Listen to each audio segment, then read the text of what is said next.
Magandang hapon, update na muna tayo sa lagay na ating panahon ngayong araw ng linggo, May 19, 2024. Sa kasalukuyan nga ay itong shear line, ito yung salubungan ng mainit at malamig na hangin. Patuloy pa rin yung epekto sa may extreme northern Luzon, kaya asahan nga natin yung maulap na papawirin at mga kalat-kalat na pag-ulan, pagkidlat pagkulog dito sa may Batanes, sa may Cagayan, sa may Ilocos Norte at Apayao. Kayo ating mga kababayan, lalo na yung mga inuulan ng mga nakaraang araw pa ay pinag-iingat nga natin sa mga banta ng pagbaha at pagguho ng lupa. Samantalang ito namang easterlies o yung mainit na hangin galing karagatang Pasipiko nakakaapekto sa nalalabing bahagi ng ating bansa. Kaya asahan natin sa Metro Manila at sa nalalabing bahagi ng ating kapuluan yung partly cloudy to cloudy skies na may mga pulupulong pag-ulan, pagkidlat at pagkulog. Wala pa rin naman tayong namomonitor, low pressure area man or bagyo sa loob or malapit sa ating Philippine Area of Responsibility. Para naman sa lagay ng panahon bukas, asahan nga natin dito sa may Luzon area, kabilang na ang Metro Manila, fair weather conditions kung saan may mga tsansa lamang tayo ng mga localized thunderstorms, lalo na tuwing hapon at gabi.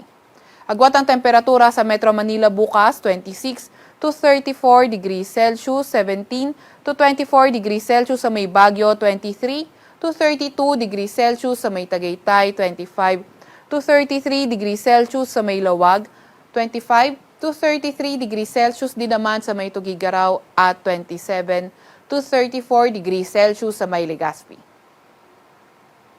Sa may Puerto Princesa at Calayan Islands, 27 to 34 degrees Celsius ang agwat ng temperatura. Para naman sa lagay ng panahon bukas, Visayas at Mindanao area, partly cloudy to cloudy skies din na may mga tsansa ng mga localized thunderstorms. At yung ating mga kasamahan sa Regional Services Division, patuloy na maglalabas ng mga thunderstorm advisory, rainfall advisory o hindi kaya heavy rainfall warning kung kinakailangan. Agwat ng temperatura sa Iloilo ay 27 to 34 degrees Celsius, 26 to 33 degrees Celsius sa may Cebu at 27 to 33 degrees Celsius sa may Tacloban.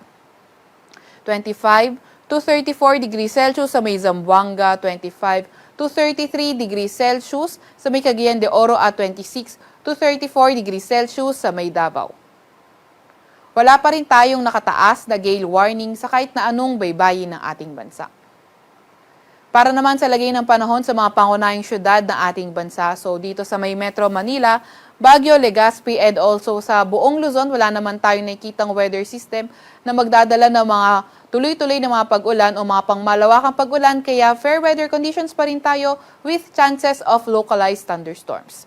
Sa Metro Manila, posibleng umabot ng 35 degrees Celsius ang maximum temperature. Dito naman sa may Baguio ay posibleng umabot ng 25 degrees Celsius ang maximum temp at sa may Legazpi City, posibleng umabot ng 33 degrees Celsius ang maximum temperature. Para naman sa may Metro Cebu, Iloilo City, Tacloban at sa may buong Visayas, inaasahan pa rin natin patuloy yung fair weather conditions with chances of localized thunderstorms. Sa Metro Cebu, ang maximum temperature pwede umabot ng 33 degrees Celsius, 27 to 33 degrees Celsius sa may Iloilo City at 27 to 33 degrees Celsius naman sa may Tacloban City. Para naman sa may Metro Davao, Cagayan de Oro, Zamboanga City, pati na rin sa may Mindanao area dahil nga wala tayong nakikitang weather system na posibleng makadala ng mga pangmalawakang pag-ulan, asahan pa nga rin natin yung partly cloudy to cloudy skies condition na may mga pulupulong pag-ulan, pagkidlat at pagkulog. Sa Metro Davao, posibleng umabot ng 34 degrees Celsius ang maximum temperature. Sa may Cagayan de Oro City naman ay 25 to 33 degrees Celsius at 25 to 34 degrees Celsius sa may Zamboanga City. Sa Kalakhang, Maynila, ang araw ay lulubog ngayong 6:18 ng gabi at sisikat naman bukas ng 5:27 ng umaga. Huwag magpapahuli sa update ng Pag-asa. I-follow at i-like ang aming Facebook at Twitter account, DOST_Pag-asa. Mag-subscribe din sa aming YouTube channel, DOST-Pag-asa Weather Report. At para sa mas detalyadong impormasyon, bisitahin ang aming website, pag-asa.dost.gov.ph. At yan naman po muna ang latest mula sa Weather Forecasting Center ng Pag-asa, Veronica C. Torres nag-ulat.